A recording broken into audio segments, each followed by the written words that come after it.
나는 평생 한 번도 과감하게 지르지를 못하고 매번 재고 따지고 의심하고 드니 부자가 못 되는 건 아닐까.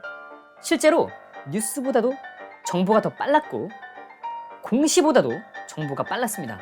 그리고 굉장한 호재로 보이는 정보가 나올 때마다 정말로 해당 주식은 미친 듯이 떡상했습니다. 그때부터 저는 가지고 있던 주식을 전부 팔아버리고 모든 자산을 해당 주식으로 갈아탔습니다.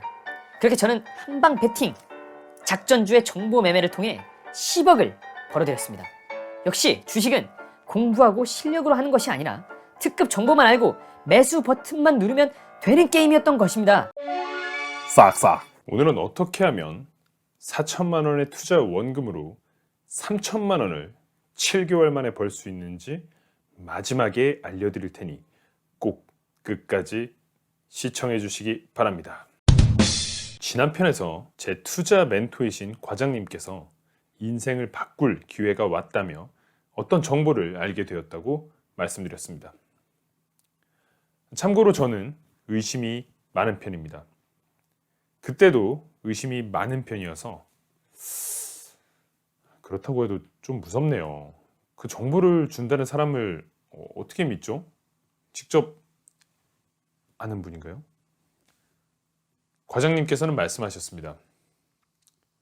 이러이러하게 아는 사람이고 오랜 기간 봐오며 자네만큼 믿는 사람일세 하셨습니다. 이러이러이러한 세부적인 내용은 개인의 신상과 혹시 모를 소란이 생기는 것을 원치 않아 적당히 말하겠습니다. 그럼에도 궁금하고 알고 싶으시면 저랑 매우 친해지시면 됩니다.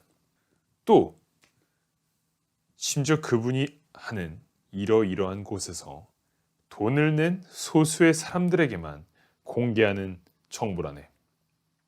유료 고급 정보라는 것이죠. 아무튼 그럼에도 제가 계속해서 의심의 눈초리를 보내니 한 말씀 더 보태셨습니다. 그렇다면 내가 정보를 그냥 줄 테니 투자는 자네의 몫으로 넘기지.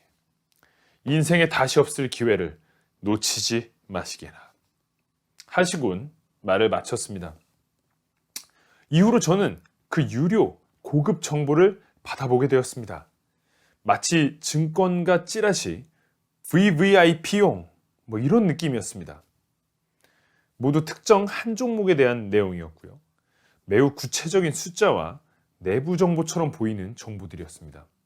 실제로 뉴스보다도 정보가 더 빨랐고 공시보다도 정보가 빨랐습니다.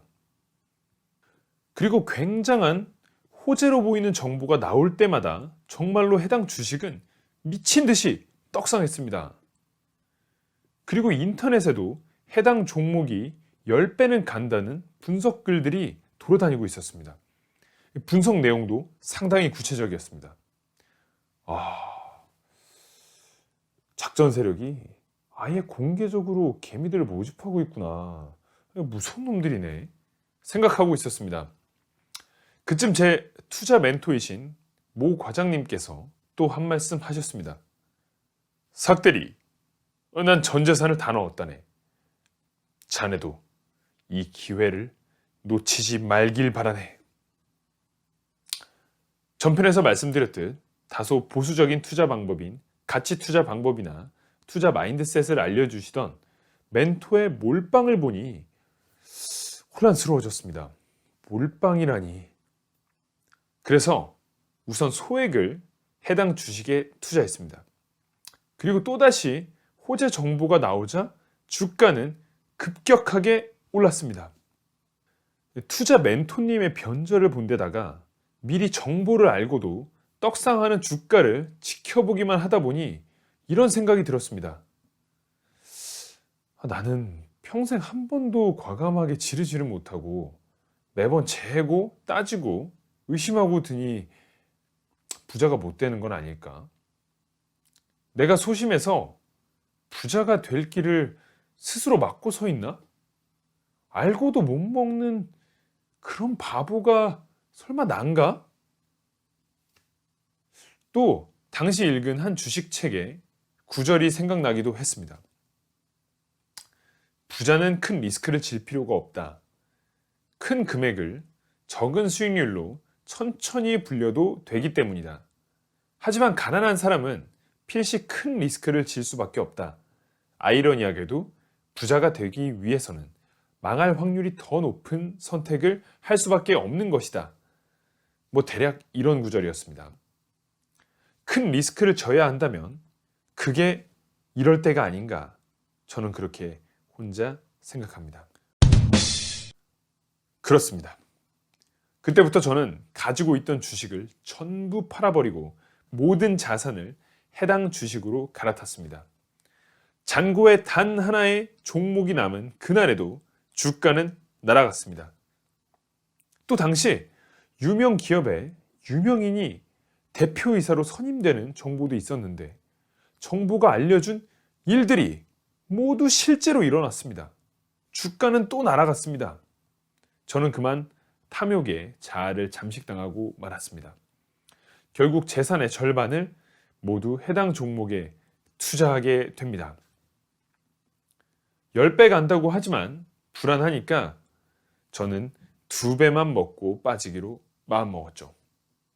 그렇게 저는 한방 베팅, 작전주의 정보 매매를 통해 10억을 벌어들였습니다. 역시 주식은 공부하고 실력으로 하는 것이 아니라 특급 정보만 알고 매수 버튼만 누르면 되는 게임이었던 것입니다. 는 당연히 헛소리고요. 사계 작전주 천하는 3주를 넘기지 못했습니다.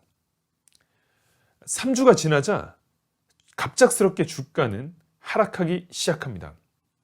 정보 제공 측에서는 의뢰 있는 일이라며 개미들이 많이 모여서 털고 가는 것이라며 금방 다시 올라갈 것이고 10배까지 길게 봐야 하니 이 정도 하락세 가지고 소란 떨지 말라는 듯한 뉘앙스의 이야기가 나왔습니다.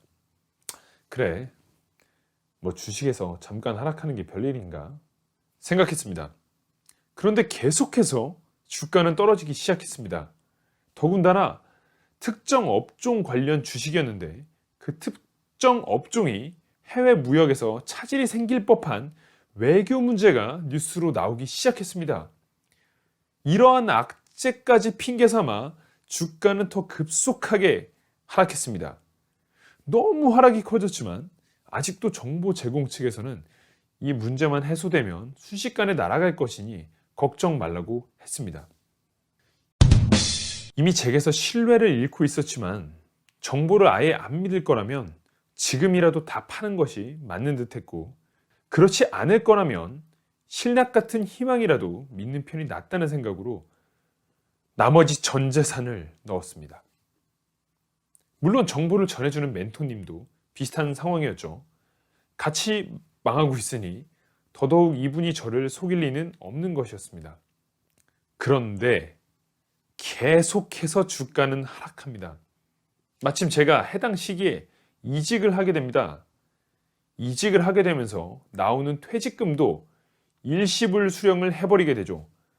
참고로 퇴직금은 일시불 수령을 하게 되면 쓸데없이 세금을 많이 내게 되어 그 자체로도 큰 손해를 봅니다. 그리고 물론 이 퇴직금도 해당 주식 물타기 자금으로 전부 쓰입니다. 그리고 슬프게도 주가는 계속 하락합니다. 끝을 모르고 떨어집니다.